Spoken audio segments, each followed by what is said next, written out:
Diga autoridade. Isso, autoridade. Eu estava ali, espírito de oração. Eu dizia: Senhor, me confirma a tua palavra. Me confirma o que tu queres fazer nesse momento. E com muita clareza o Espírito Santo disse: autoridade. E eu disse: Senhor. E ele disse: diga ao meu povo que eu estou dando autoridade. Você está desenvolvendo autoridade nesse processo. Você pensa que está fracassando, pensa que está naufragando. Você pensa até que é o seu fim, ou que isso pode vir a ser seu fim. Só que Deus te trouxe hoje aqui para dizer: não, eu estou usando esse processo, porque o que eu vou te dar é... E a autoridade autoridade não é uma coisa que você ganha, a autoridade é uma coisa que você conquista. Você está me ouvindo? Autoridade não é como um dom que você recebe porque pede, não. Autoridade você não ganha, a autoridade você conquista, você desenvolve. E o que é autoridade? Direito de exercer poder. Isso é autoridade, direito de exercer poder.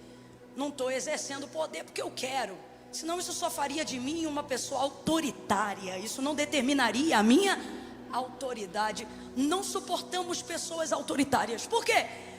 Porque a vida delas é uma incoerência ao que elas ordenam. E se autoridade é direito de exercer poder, tal autoridade só pode ser adquirida se tal poder for vivido. E esse poder, para ser vivido, ele precisa ser experimentado para ser provado como poder. Eu vou te dar um exemplo. O texto diz que quando Jesus ministrou na sinagoga, criou um alvoroço e todo mundo ouvia ele falar. E então, do lado de fora, os que não tinham ouvido ele ministrar começaram a perguntar como é que era que ele pregava, sobre o que ele falava. Afinal, estava tão cheio e tanta gente o seguindo e o amando e reconhecendo que ele tinha poder, né? Então diga aí, o que é que ele fala? E então aqueles que haviam ouvido Jesus ministrar respondiam dizendo: olha, ele fala o que nós já sabemos.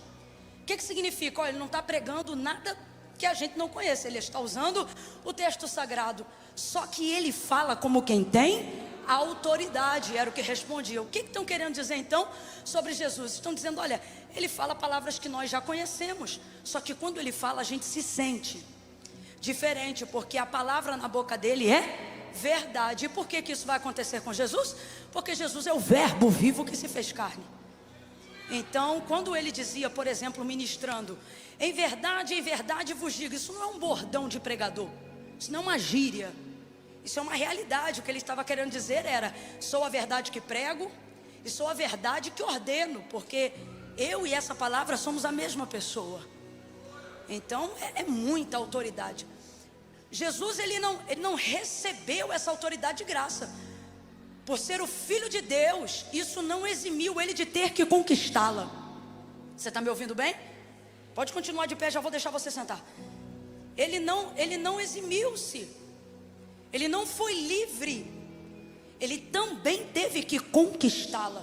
Se você observar um momento de assunção, ou seja, quando Jesus começa a subir depois do período de 40 dias andando sobre a terra pós-ressurreição. Presta atenção, quem está comigo diga amém. Se você observar essa fase do ministério de Jesus, você vai perceber que quando ele está indo, de acordo com o relato do apóstolo, vai dizer o seguinte acerca dele: que à medida que ele ia subindo, por entre as nuvens, despojou principados e potestades. Então, aonde havia um demônio que tinha uma área de autoridade, de legalidade aqui na terra, eles começaram a se subordinar diante de Jesus, dando a ele absolutamente tudo que temporariamente estava sobre o domínio deles. E como que isso acontece? E por que isso acontece? Por causa da morte de cruz. Lá ele pagou o preço, literalmente, pelos nossos pecados, não com grana, mas com sangue. Naquele momento, depois de 33 anos e meio de vida, sendo sujeito às mesmas paixões que qualquer homem, porque ele estava revestido de corruptibilidade humana. Seu sangue puro, imaculado, seu coração inocente, em nada lhe foi achado falta alguma, nunca pecou, o pecado não lhe conheceu, mesmo que ele soubesse o que era. Então tudo isso foi um caminho de conquista, quando ele triunfa no Calvário e ressuscita ao terceiro dia, e foi-lhe dado. Aí veja, esse dado não é antes disso tudo, esse dado é depois disso tudo. Então foi um processo de conquista. Não foi lhe dado como quem herda, foi lhe dado como quem merece. Não foi lhe dado por nepotismo divino, foi lhe dado porque ele pagou o preço. Não teve por usurpação ser igual a Deus e ser Deus, mas antes, o que diz o apóstolo na carta aos Romanos? Mas antes renunciou qualquer vantagem, renunciou qualquer grandeza de divindade que pudesse colocar ele em um lugar onde fosse fácil conquistar. Não, não, não. Passou todo o processo, homem de dores, Lucas capítulo de número 4, e foi conduzido pelo Espírito ao deserto. Grita aí para mim, por favor, deserto. Veja, foi conduzido pelo Espírito ao deserto para ser tentado pelo diabo, e depois de 40 dias e 40 noites não caiu, não pecou, renunciou, sofreu, pagou o preço e foi aprovado, seguiu o ministério santo, puro, limpo, imaculado. Ele não precisava que ninguém desse testemunho dele, porque ele tinha testemunho do próprio Deus, e ele dizia: eu não busco a glória dos homens, eu busco a glória do meu Pai. O que ele está dizendo? O reconhecimento de Deus para mim. Por quê? Porque o reconhecimento dos homens só te dá autoridade diante dos homens, mas o reconhecimento de Deus te dá autoridade sobre tudo que está abaixo do nome do Senhor, e no nome dele você conquista também, você entra também, você é empoderado também, você é cheio de autoridade também. Então eu quero que você coloque isso na sua cabeça: Jesus não foi quem foi, é quem é e para sempre será, porque fez uso do seu direito de hereditariedade de filho. Não, ele renunciou isso para provar para nós que essa unção é legítima, essa autoridade é legítima, e ela pode ser conquistada e deve. Então eu usei o nosso maior exemplo, Jesus Cristo. E aí eu estava ali, o Espírito Santo falou comigo: autoridade. Está vindo uma unção de conquista sobre nós aqui. Por essa palavra eu vou repetir: está vindo uma unção de conquista sobre nós aqui. Como assim, Camila? Ou você vai conquistar, você vai avançar, você vai romper.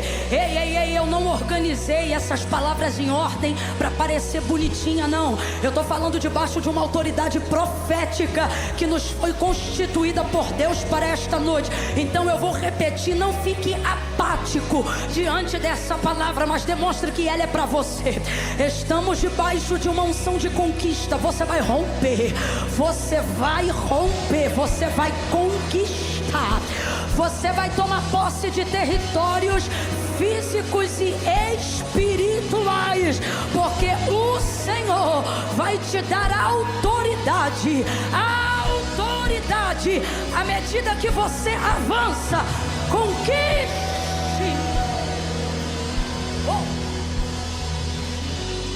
Vou contar de 1 a 3, você vai gritar pro vizinho aí: conquiste. Eu não contei até 3 ainda, e sem ansiedade Jesus te cura. No 3, é 1, é 2, é 3, diga: conquiste. Senta repetindo: autoridade. Senta sussurrando, autoridade. Autoridade.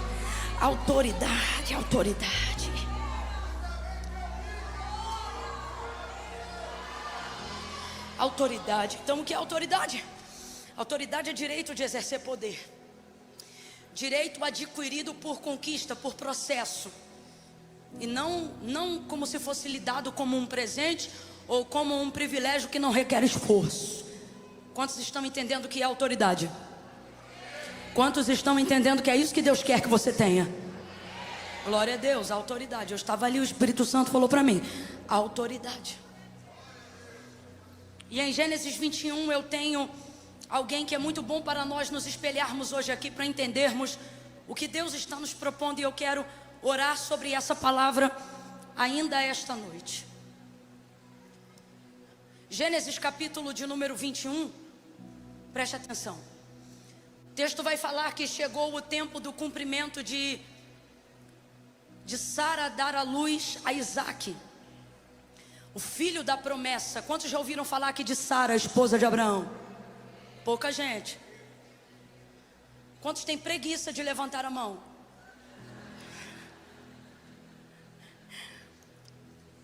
Então veja, Sara, a esposa de Abraão, recebe uma promessa. Abraão recebeu essa promessa.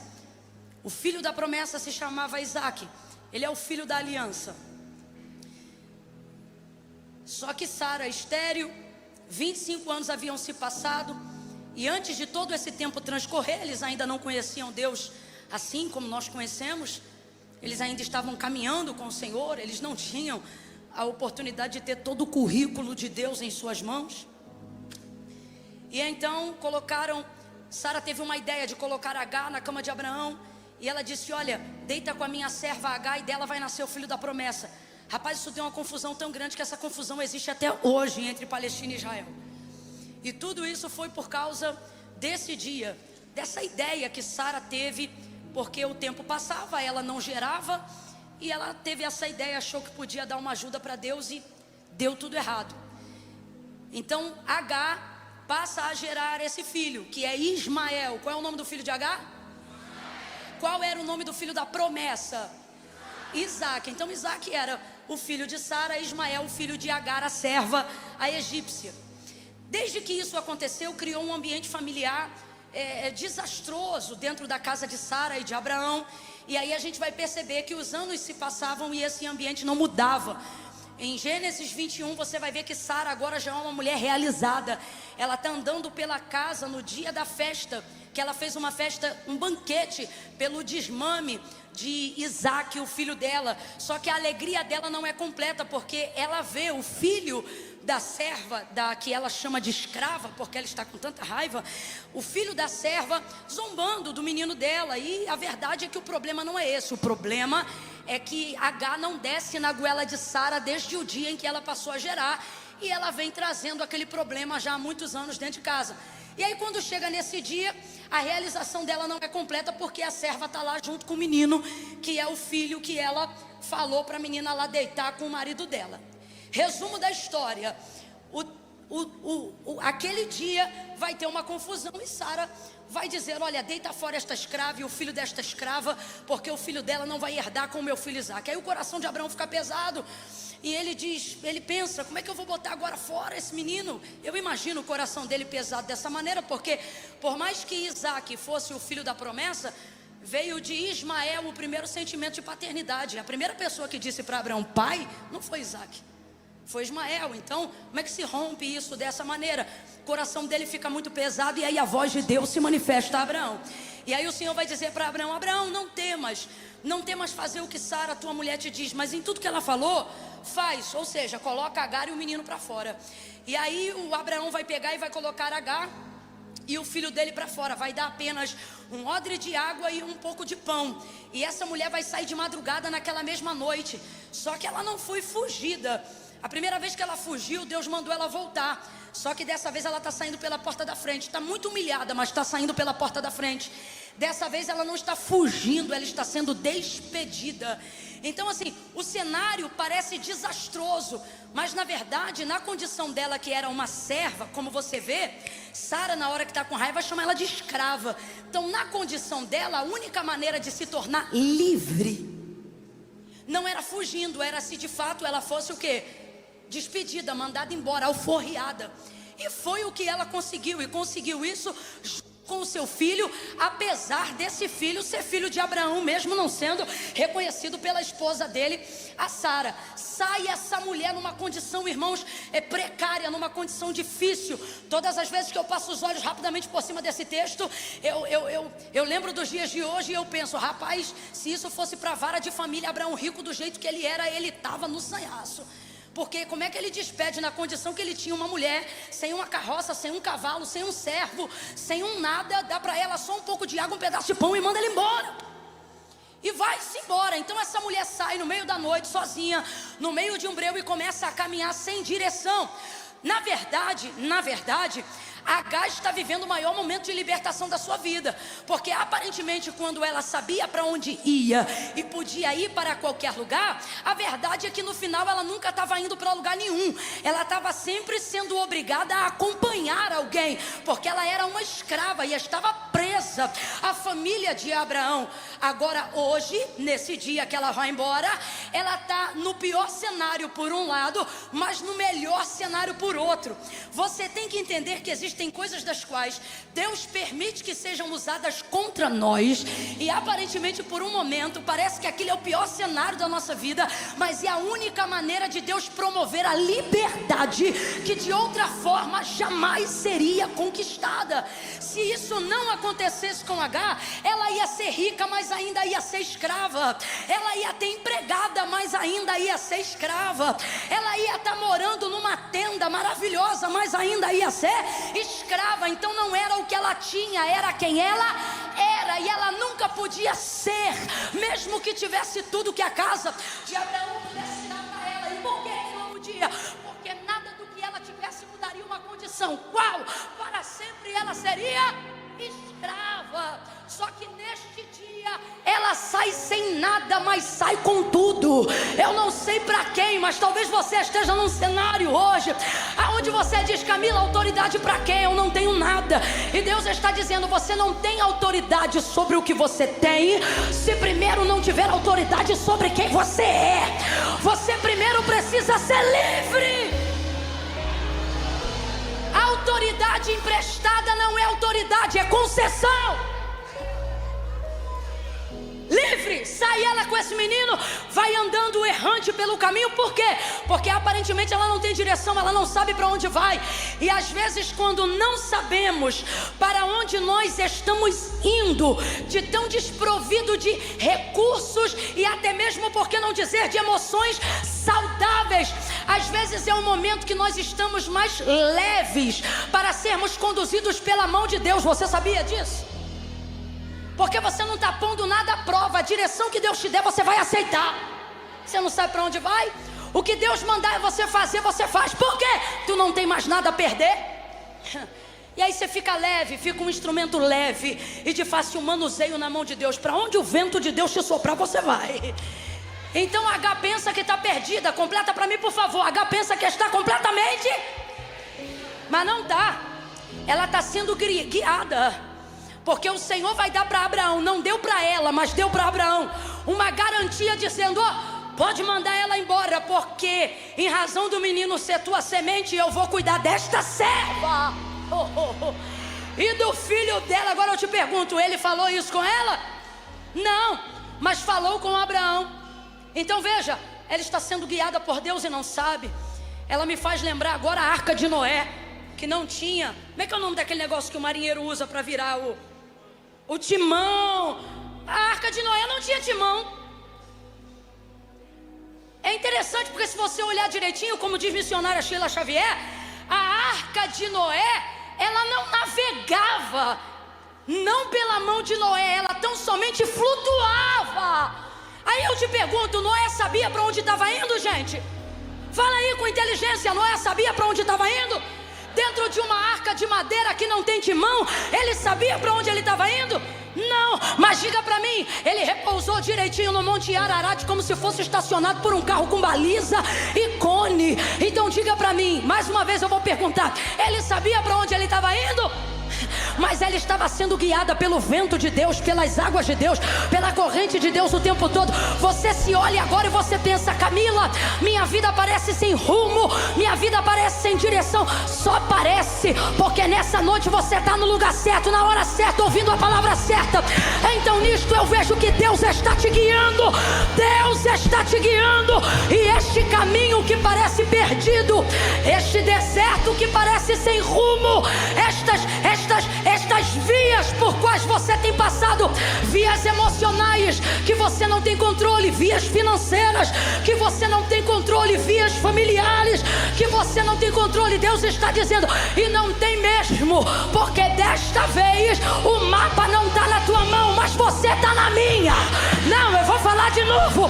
Deus está dizendo: o mapa não está na tua mão, e quando o mapa não está na tua mão, é porque você está na minha mão, diz o Senhor.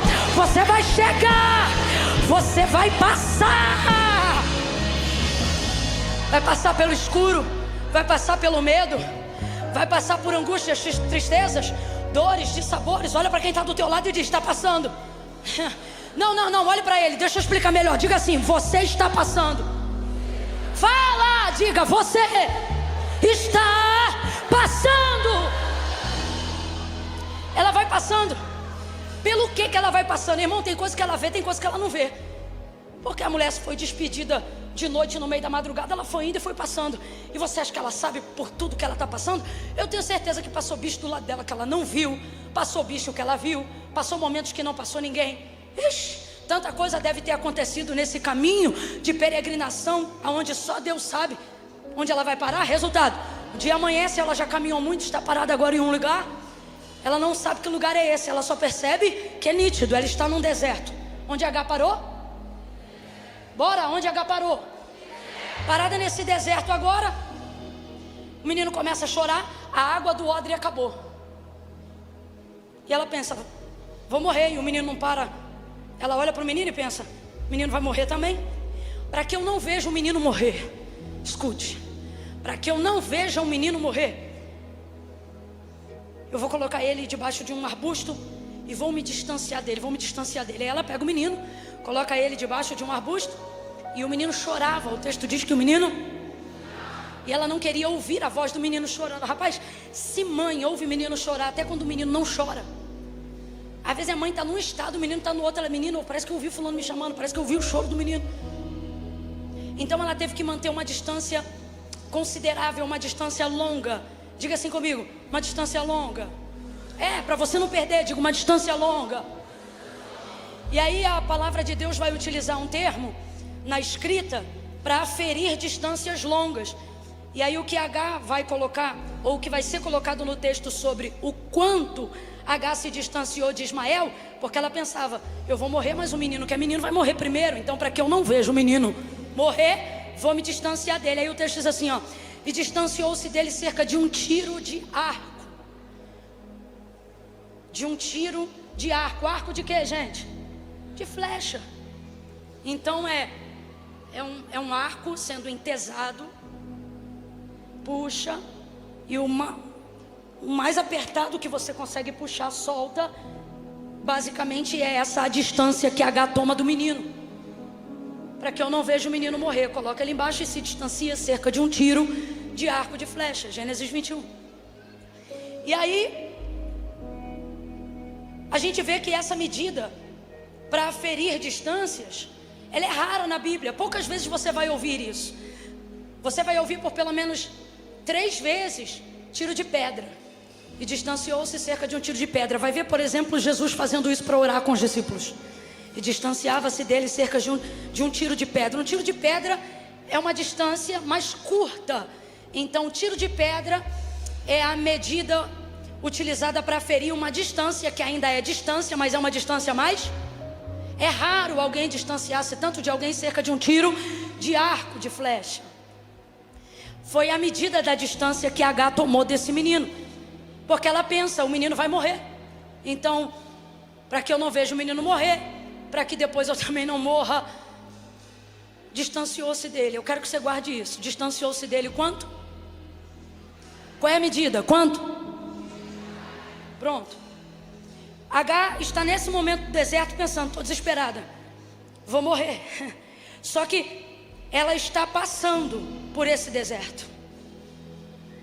E quando você está passando, por mais que você esteja passando, o fato de ser um deserto, o fato de carregar consigo aqui atrás uma história de abandono, de rejeição, você desenvolve a certeza de que vai morrer.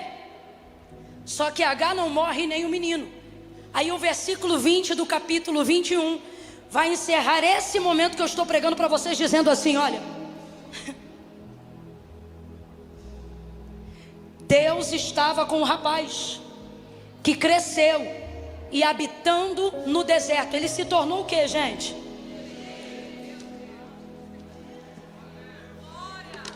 Então preste atenção, eu encerro aqui para a gente orar. Há uma ânsia no meu coração para orar sobre essa palavra. À medida que ela usou para aferir o que ela jurava que ia ser o quê? A morte. Foi a especialidade.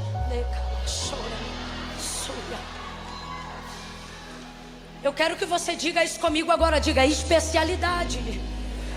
Agora você vai ministrar sobre você mesmo. Diga especialista.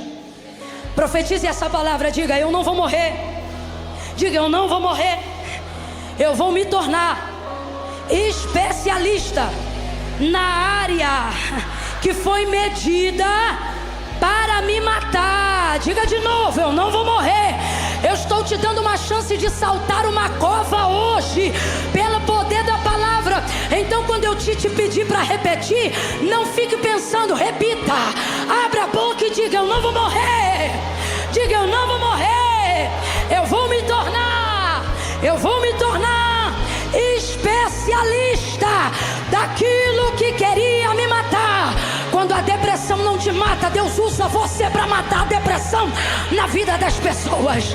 Quando doenças em estágio terminal não mata você, Deus usa você para animar quem estava na beira de um abismo. Quando a traição que tentou acabar com teu casamento, ela não acaba com você, Deus te usa para acabar com o divórcio em casamentos que estavam prestes a se deteriorar. Deus está dizendo: ei, se você está aqui é porque ainda não morreu. E se você não morreu, é porque ainda dá para você superar. Quem tem ouvidos, ouça o que o Espírito diz a esta igreja nesta noite. Porque assim diz o Senhor: nada que te matou, nada que tentou te matar, nada disso teve o poder de te parar. E agora você vai dar uma resposta. E qual é a resposta? Tudo que não me mata me fortalece. Agora eu vou superar. Agora eu vou superar. Oracandalaia. Pega na mão desse crente. Não pede licença não. Pega na mão desse crente e diga pra ele: nesse deserto você não morre, você passa e cresce. Você vai superar tudo que veio pra te matar, tudo que veio pra te destruir. Dê um salto dessa cadeira, porque eu vou orar pelos flecheiros do Senhor nessa noite. Dá teu grito de vitória.